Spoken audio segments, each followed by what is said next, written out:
தனது கணவர் மீது நடவடிக்கை எடுக்க வலியுறுத்தி தேனி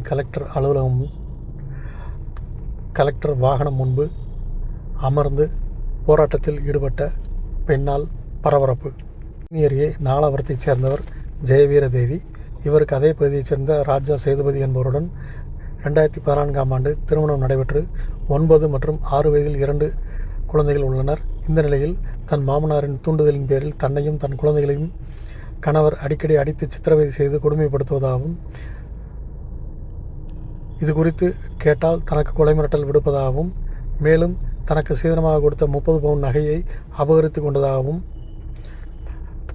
தேனி மகளிர் காவல் நிலையத்தில் புகார் அளித்தும் எந்தவித நடவடிக்கையும் எடுக்கவில்லை என கூறி மாவட்ட ஆட்சியர் அலுவலகத்தில் மாவட்ட ஆட்சியரின் வாகனம் முன்பு தனது 2 மகன்களுடன் அமர்ந்து போராட்டத்தில் ஈடுபட்டார்.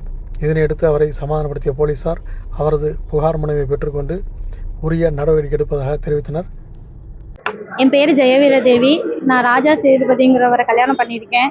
12 வருஷம் ஆச்சு எங்களுக்கு கல்யாணம் ஆகி. இப்போ 1 வருஷமாக எனக்கு என் ஹஸ்பண்டுக்கு ரொம்ப பிரச்சனையாகவே இருக்குது. வேற ஒரு பொண்ணு கூட வர தொடர்பில் இருக்காரு.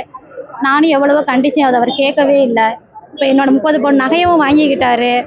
நானும் போலீஸில் கம்ப்ளைண்ட் பண்ணி எவ்வளவோ முயற்சி பண்ணி பார்த்தேன். எதுக்குமே அவருக்கு கண்ட்ரோல் ஆகவே இல்லை. அவங்க வீட்லேயும் சொல்லி பார்த்தேன். எங்கள் மாமனார் எதுவுமே கேட்கவே மாட்டேன்ட்டாரு.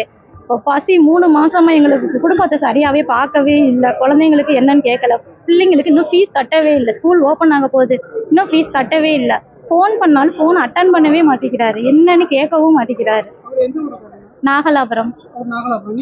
நானும் இப்போ அங்கே தான் இருக்கேன், நாகலாபுரம். ஆமாம், நான் மதுரை முனிச்சாலையில் இருக்கேன். பேக்கரி வச்சுருக்கோம் சார், ஐயங்கார் பேக்கரி. சொந்த பேக்கரி தான் வச்சுருக்கோம். இப்போ பேக்கரிக்குள்ளே என்னை விட மாட்டுறாங்க. நகையை வாங்கிக்கிட்டாங்க, நகையவும் கொடுக்க மாட்டேங்கிறாங்க. நீ பேக்கரிக்குள்ளேயும் விட மாட்டேறாங்க. குடும்ப செலவுக்கும் கொடுக்கவும் மாட்டேங்கிறாங்க. இது சார்ந்த கம்ப்ளைண்ட் இப்போ கலெக்டர் கிட்ட கொடுத்துருக்கேன். இதுக்கு முதல்ல கொடுத்துருக்கேன். நான் இதுக்கு முதல்ல இங்கே கொடுத்தேன். நான் மனு கொடுத்தேன். இங்கே மகளிரில் விசாரித்தாங்க. அவர் நான் பார்த்துக்கிறேன் அப்படின்னு சொல்லிட்டு தான் போனார். ஆனால் திருப்பி அவர் எதுவுமே பார்க்கல. இடையில அடிச்சிட்டாரு.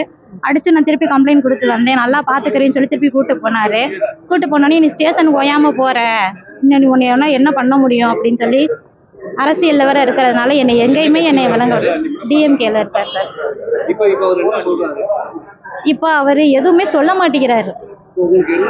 இப்போ எனக்கு என் பிள்ளைங்களுக்கு ஃபீஸ் கட்டணும், குடும்ப செலவை அவர் பார்க்கணும். என் நகை எனக்கு வந்தாகணும். என் நகை எனக்கு கிடைச்சா கூட நான் என் பிள்ளைங்களை காப்பாற்றிக்கிடுவேன். என்னோட நகை மட்டும் எனக்கு வேணும்.